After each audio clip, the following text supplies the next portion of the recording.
Jane Parentozzi, he has made changes in the state of Delaware that I don't think would have ever happened unless she was driving it. There have been laws that have been changed. There's been organizations that have changed their philosophies.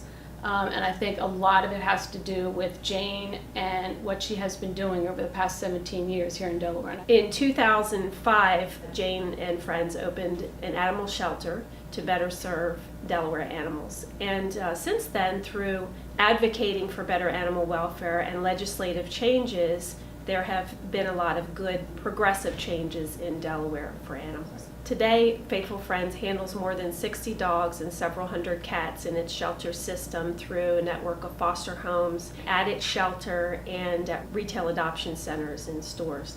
So when you foster, the organization actually pays for everything you need.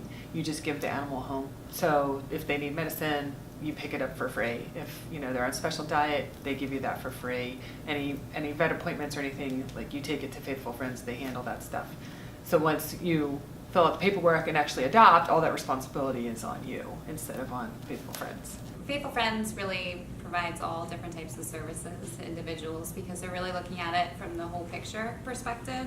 They're trying to keep their pets. So beyond just being, a fantastic animal shelter and rescuing pets that are in need, the vet care program, which has grown tremendously over the years, is doing a great job of being able to provide people with the resources they need to keep their pets and work through any medical challenges they might face, because those bills can really be huge and hard for someone, the average person, to tackle on their own. So having the low-cost services through Faithful Friends is a great support and is able to keep a lot of animals in their homes with their families who love them and out of shelters. Jane was a champion of trap, neuter, release. She helped draft and worked Legislative Hall to win support for the spay-neuter bill that requires animals to be spayed or neutered before they're adopted out from the shelters, so that if they go back out, there isn't a likelihood of having 4, 6, 8 kittens that would continue to multiply and greaten the problem. She really opened up a lot of eyes of state legislators and also was involved in getting the surcharge on rabies shots that finances spay-neuter surgeries for low-income families, which is acknowledging that even poor people should be allowed to have the love of a dog or cat. And the new low-cost veterinary program that Faithful Friends has established next door to its shelter on Germain Drive is an extension of that. Just in the same way that establishing the food pantry was. It's not just food. They provide a lot of equipment.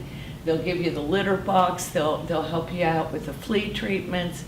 And they do it all with real dignity. It's not like having to go stand in a line and get a handout. They really are very compassionate people there.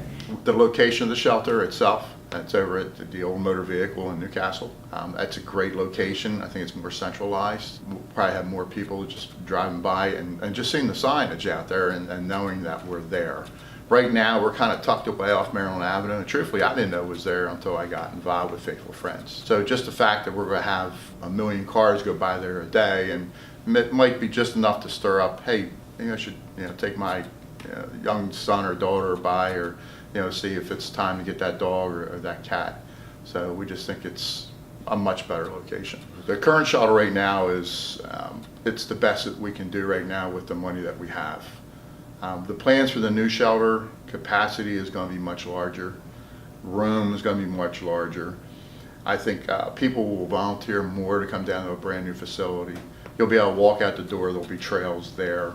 The rooms are going to be, everything's just going to be nicer and more modern, up to date.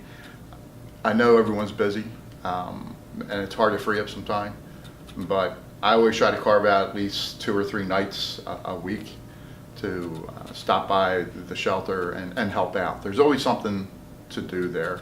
There's always cleaning to do. There's always like minor projects to do. It could be building cat houses. Big thing is just getting the dogs and the cats interacting with the animals up there. All they want to do is go for a walk. And I can tell you, you can have the worst day in your life, and you up there and you take a dog out, your day will be 100% better afterwards.